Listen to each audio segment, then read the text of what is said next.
стартирахме последния или може би един от последните етапи в тъй дългата и сложена реконструкция на най-старата къща в Стария град. Намираме се в къща Клианти, която е датирана в последната втората половина на 18 век, първоначалното строителство с многократни преустройства през годините, многократни смяна на собствеността, стигнала в едно трагично състояние в новите години на демокрацията. Преди, така може би 7-8-10 години бе стартирала една реконструкция с средства от платена наречената японска програма в размер на 1 милион от къщата.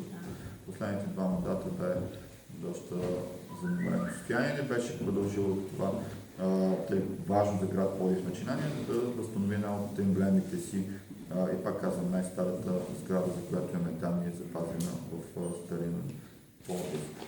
През този мандат започнахме поетапно довършителните дейности, като през годините започнахме с основните функции на сградата, като конструктивно укрепване, като полове, стълбище и всичко, което беше, да възстановим просто къщата в един вид, в който да бъде конструктивно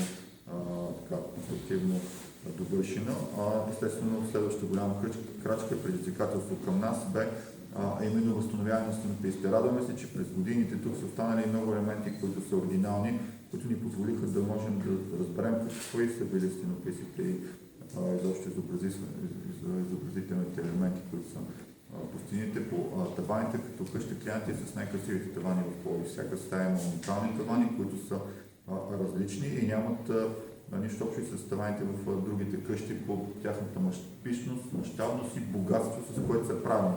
Това е единствената къща, в която имаме 24 карато барак по таваните, което е уникална техника за изпълнение. Като трябва да знаете, че това е огромно богатство на Пловдив. Една къща, сградата на Клианти, едното пълно възстановяване с мебелите, които сега в момента са на последната стъпка, която трябва да направим реставрация на мебелите и обзавеждане къща, достига до около 2 милиона лева. Само една къща.